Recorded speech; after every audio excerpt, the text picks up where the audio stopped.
સાંજે 7:30ના અરસામાં local crime બ્રાન્ચને બાતમી મળી હતી કે યુવરાજ આડેસર બાજુથી થાર જીપમાં વિદેશી શરાબ લઈને ભચાઉ તરફ આવી રહ્યો છે। બાતમીના પગલે એલસીબીએ જીપનો પીછો શરૂ કર્યો હતો। પોલીસે પાછળ પડી હોવાની ગંધ આવી જતા યુવરાજે પૂર ઝડપે કાર હંકારી મૂકી હતી।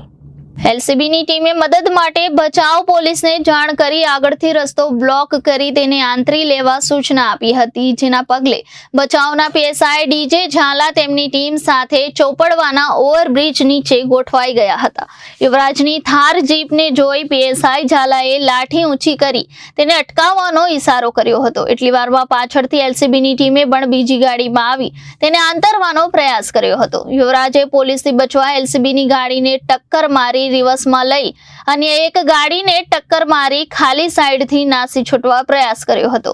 આગળ રોડ પર ઉભેલા પીએસઆઈ ઝાલા અને તેમના કોન્સ્ટેબલોને જોઈ તેમની પર જીપ ચડાવી દેવાના હેતુથી પૂરપાટ ઝડપે જીપ હંકારવાનું શરૂ કરેલ, પરંતુ સતર્ક પીએસઆઈએ તુરંત તેની ગાડીના બમ્પર ગાર્ડ પર ફાયરિંગ કરતા તેની ફેં ફાટી ગઈ હતી। ઘટના બાદ પોલીસની ટીમોએ 6 તરફથી તેને ઘેરી લીધો હતો। તેમ છતાં લાંબા સમય સુધી આરોપીએ કારનો દરવાજો કે કાંચ ખોલ્યા ન હતા અને ચાલુ હાલતમાં ગાડી ઊભી રાખીને અંદર બેસી રહ્યો હતો। અંતે પોલીસે કાંચ તોડી તેને બહાર કાઢ્યો હતો। યુવરાજ સાથે તેની સ્ત્રી મિત્ર નીતા વશરામભાઈ ચૌધરી બેઠી હતી। નીતા ચૌધરીને જોતા જ પોલીસ સ્ટાફ આઘાત અને આશ્ચર્યમાં મુકાઈ ગયો હતો, કારણ કે 34 વર્ષીય નીતા ચૌધરી પૂર્વ કચ્છ પોલીસ દળની હેડ કોન્સ્ટેબલ છે। એક બુટલેગર તેની ગર્લફ્રેન્ડ એવી મહિલા કોન્સ્ટેબલની ગાડીમાં જ દારૂની ખેપ મારતા હતા અને મદદ માટે ખુદ મહિલા કોન્સ્ટેબલ પણ તેની સાથે હાજર હતી। પોલીસે જણાવ્યું કે કારમાંથી 2 ટીન બિયર, બકાર્ડી બ્રાન્ડના દારૂ સહિત 18 બાટલીઓ જપ્ત કરાઈ છે। યુવરાજ અને નીતા બેવ સામે હત્યાના પ્રયાસ તથા દારૂબંધીના 2 અલગ અલગ ગુના દાખલ કરાયા છે। પોલીસે પ્રકટ કરેલી યાદી મુજબ યુવરાજ પર 2016 થી અત્યાર સુધીમાં દારૂબંધીના એકલા ભચાઉ પોલીસ મથકમાં 16 ગુના નોંધાયેલા છે। યુવરાજ સામે મારામારી, એટ્રોસિટી અને હત્યાના પ્રયાસ સહિતના અન્ય ગુનાઓ છે। રીલ્સની શોખીન નીતાને સસ્પેન્ડ કરવા તજવીજ હાથ ધરાઈ। નીતા ચૌધરી પૂર્વ કચ્છ પોલીસ દળની મહિલા કર્મચારી છે। અગાઉ તે Gandhidham B division, cyber crime police station, Rapar police station સહિતના પોલીસ મથકોમાં નોકરી કરી ચૂકેલી છે। હાલ તે પ્રતિનિયુક્ત પર સીઆઈડી ક્રાઇમ ગાંધીધામમાં ફરજ બજાવી રહી છે। પોલીસ ગાઈડલાઈનનો ભંગ કરી સોશિયલ મીડિયા પર પોલીસ યુનિફોર્મ અને સાદા વેશમાં પોતાના અવનવા વિડીયો અને ફિલ્મી સ્ટાઇલે ડાયલોગબાજી કરતા વિડીયો મૂકવા નીતાનો શોખ છે। ઇન્સ્ટાગ્રામમાં તેના 42,000થી વધુ ફોલોવર છે। ગઈકાલે સાંજના સમયમાં એલસીબીની ટીમને એક બાતમી મળેલ કે જે ભચાઉ પોલીસ સ્ટેશનમાં જે અલગ અલગ જે પ્રોહિબિશનના ગુના જેને વિરુદ્ધ નોંધાયેલા છે એવા યુવરાજસિંહ જાડેજા વિરુદ્ધ જે છે એમની જે કન્ટિન્યુઅસલી ટ્રેકિંગ ચાલતી હતી એમને પકડવા માટે, એટલે જે બાતમી એલસીબીની ટીમને મળી હતી એના આધારે એમને સામખિયાળીથી ગાંધીધામના રસ્તા ઉપર કન્ટિન્યુઅસલી એમને જે છે મૂવમેન્ટ અને ટ્રેકિંગ રાખવામાં આવતું હતું, જેના આધારે ભચાઉ પોલીસ સ્ટેશનની ટીમની પણ સાથે સાથે મદદ લેવામાં આવી અને ભચાઉ ટાઉનના બહારના જે ચોપડવા પુલનો જે વિસ્તાર છે ત્યાં જે છે અમારે એલસીબીની ટીમ, ભચાઉ પોલીસ સ્ટેશનની ટીમ એમને જે છે ત્યાં રોકવામાં આવ્યા, પણ એ રોકાયા નહીં અને જે અલગ અલગ ગાડીઓ હતી એમને સાથે અથડામણ કરી અને એના પછી જે છે પીએસઆઈ ઝાલા અને ભચાઉ પોલીસ સ્ટેશનના કર્મચારી એ બહાર આવીને એમને લાઠી પણ બતાડી, ત્યારે પણ નહીં રોકી અને પછી આગળમાં ગાડી ચલાવવાનો પણ પ્રયાસ કર્યો, એટલે એમને રોકવા માટે ત્યાં આટલા બધા પ્રયાસ કર્યા છતાંય નહીં રોકી એટલે ત્યાં એમના આગળના જે છે ભાગ ઉપર એક રાઉન્ડ ફાયર કરવામાં આવ્યો નીચેમાં અને પછી જ્યારે રોક્યો ત્યારે એમને પકડવામાં આવ્યું છે। જ્યારે આ ગાડીમાં સર્ચ કરવામાં આવ્યું ત્યારે એમની સાથે જે છે બીજી એક મહિલા હતી જે પોલીસકર્મી છે, જેમનું નામ નીતા ચૌધરી છે, જે અહીંયા સીઆઈડી ક્રાઇમમાં ફરજ બજાવે છે અને ગાડી જ્યારે સર્ચ કરવામાં આવી ત્યારે અલગ અલગ જે છે એમાં બિયર્સના ટીન પણ હતા, જેના લીધે પોલીસ દ્વારા પ્રોહિબિશન એક્ટ હેઠળ ગુનો દાખલ કરવામાં આવ્યો છે, જેમાં બંને આરોપી છે અને એની સાથે સાથે જે આખું બનાવ બન્યો એના સંદર્ભે પણ પોલીસ દ્વારા આઈપીસીની કલમ 307, 427 હેઠળ ગુનો નોંધવામાં આવ્યો છે, એમાં પણ બંને આરોપી છે અને આજે યુવરાજ જાડેજા છે એમના વિરુદ્ધ પ્રોહિબિશનના ઘણા બધા ગુના દાખલ થયેલા છે અને લગભગ 6 જેટલા ગુનામાં વોન્ટેડ પણ હતું એટલે આની પણ પ્રોસેસ અને પ્રક્રિયા પોલીસ દ્વારા કરવામાં આવશે અને કાયદેસરની તપાસ કરવામાં આવશે. અત્યારે આ જે બનાવ બન્યું છે એ બનાવ સંદર્ભે પીઆઈ જાડેજા દ્વારા તપાસ ચલાવવામાં આવી રહી છે અને આગળમાં એમની રિમાન્ડની પ્રોસિજર અને કાયદેસરની જે કોઈ વસ્તુ હશે એ પ્રમાણે એમાં તપાસ ચલાવવામાં આવશે.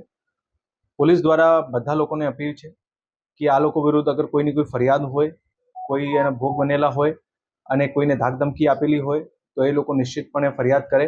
પોલીસે એ લોકો વિરુદ્ધ જે છે તાત્કાલિક ફરિયાદ દાખલ કરશે. પૂર્વ કચ્છ પોલીસ દળને આ કોન્સ્ટેબલ છે તો એના સામે કોઈ ખાતાકીય પગલાં? એ સીઆઈડી ક્રાઇમમાં ફરજ બજાવે છે એટલે આ અમારી જિલ્લા યુનિટ હેઠળ નથી. સામાજિક સંબંધો છે કે પારિવારિક સંબંધો છે કે આરોપી તરીકે જોડાયેલા છે કે શું મહિલાની ભૂમિકા શું છે? એ ગઈકાલે જ્યારે આ પોલીસ દ્વારા જે આરોપીને રાઉન્ડ અપ કરવામાં આવ્યો ત્યારે ગાડીમાં સાથે હતી. હવે એ લોકોનો કઈ રીતનું કોન્ટેક્ટ કરતો એ બધું તપાસ દરમિયાન ખબર પડશે. સાહેબ બંને વિધેલા હતા એવી વાત આવી નહીં, ગઈકાલે સાંજના સમયમાં એલસીબીની ટીમને એક બાતમી મળેલ કે જે ભચાઉ પોલીસ સ્ટેશનમાં જે અલગ અલગ જે પ્રોહિબિશનના ગુના જેને વિરુદ્ધ નોંધાયેલા છે એવા યુવરાજસિંહ જાડેજા વિરુદ્ધ જે છે એમની જે કન્ટિન્યુઅસલી ટ્રેકિંગ ચાલતી હતી એમને પકડવા માટે, એટલે જે બાતમી એલસીબીની ટીમને મળી હતી એના આધારે એમને સામખિયાળીથી ગાંધીધામના રસ્તા ઉપર કન્ટિન્યુઅસલી એમને જે છે મૂવમેન્ટ અને ટ્રેકિંગ રાખવામાં આવતું હતું. જેના આધારે ભચાઉ પોલીસ સ્ટેશનની ટીમની પણ સાથે સાથે મદદ લેવામાં આવી અને ભચાઉ ટાઉનના બહારના જે ચોપડવા પુલનો જે વિસ્તાર છે ત્યાં જે છે અમારે એલસીબીની ટીમ, ભચાઉ પોલીસ સ્ટેશનની ટીમ એમને જે છે ત્યાં રોકવામાં આવ્યા, પણ એ રોકાયા નહીં અને જે અલગ અલગ ગાડીઓ હતી એમને સાથે અથડામણ કરી અને એના પછી જે છે પીએસઆઈ ઝાલા અને ભચાઉ પોલીસ સ્ટેશનના કર્મચારી એ બહાર આવીને એમને લાઠી પણ બતાડી, ત્યારે પણ નહીં રોકી અને પછી આગળમાં ગાડી ચલાવવાનો પણ પ્રયાસ કર્યો. એટલે એમને રોકવા માટે ત્યાં આટલા બધા પ્રયાસ કર્યા છતાંય નહીં રોકી એટલે ત્યાં એમના આગળના જે છે ભાગ ઉપર એક રાઉન્ડ ફાયર કરવામાં આવ્યો નીચેમાં અને પછી જ્યારે રોક્યો ત્યારે એમને પકડવામાં આવ્યું છે.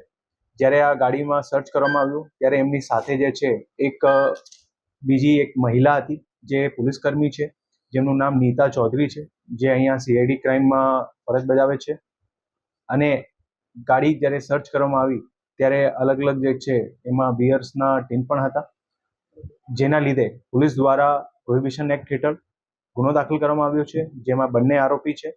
અને એની સાથે સાથે જે આખું બનાવ બન્યો એના સંદર્ભે પણ પોલીસ દ્વારા આઈપીસીની કલમ 307, 427 હેઠળ ગુનો નોંધવામાં આવ્યો છે. એમાં પણ બંને આરોપી છે અને આજે યુવરાજ જાડેજા છે એમના વિરુદ્ધ પ્રોહિબિશનના ઘણા બધા ગુના દાખલ થયેલા છે અને લગભગ 6 જેટલા ગુનામાં વોન્ટેડ પણ હતું. એટલે આની પણ પ્રોસેસ અને પ્રક્રિયા પોલીસ દ્વારા કરવામાં આવશે અને કાયદેસરની તપાસ કરવામાં આવશે. અત્યારે આ જે બનાવ બન્યું છે એ બનાવ સંદર્ભે પીઆઈ જાડેજા દ્વારા તપાસ ચલાવવામાં આવી રહી છે અને આગળમાં એમની રિમાન્ડની પ્રોસિજર અને કાયદેસરની જે કોઈ વસ્તુ હશે એ પ્રમાણે એમાં તપાસ ચલાવવામાં આવશે. પોલીસ દ્વારા બધા લોકોને અપીલ છે કે આ લોકો વિરુદ્ધ અગર કોઈની કોઈ ફરિયાદ હોય, કોઈ એના ભોગ બનેલા હોય અને કોઈને ધાકધમકી આપેલી હોય તો એ લોકો નિશ્ચિતપણે ફરિયાદ કરે.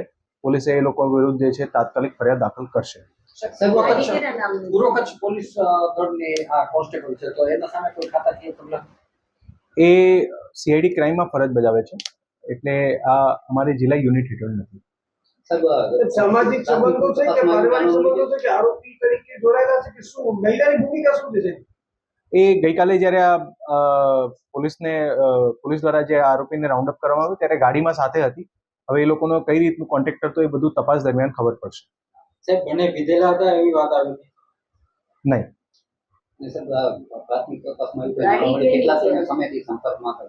એ અત્યારે તપાસ જે છે એમની ચાલી રહી છે કે ખરેખર કઈ રીતનું હતું કોન્ટેક્ટ અને અલગ અલગ બીજા કયા એંગલથી એ લોકો જોડાયેલા હતા. જે આ કામગીરી કરી છે જે ટીમ છે જેમાં એલસીબીના કર્મચારી અને ભચાઉ પોલીસ સ્ટેશનના બહુ હિંમત દાખવીને કામગીરી કરી છે અને આના માટે જે છે એ લોકોને પ્રશંસાપત્ર પણ આપવામાં આવશે. એ અત્યારે તપાસ ચાલી રહી છે કે જે થાર ગાડી ખરેખર જે આમાં વ્હીકલ છે આ એક થાર ગાડી છે વ્હાઇટ કલરની. આ આખા બનાવમાં એ લોકો ઉપયોગ કરી છે એટલે કોના નામની હતી, શું છે, કઈ રીતે એ લોકો લીધી એ બધી અત્યારે તપાસ ચાલી રહી છે. Bureau report Janadesh news Kutch.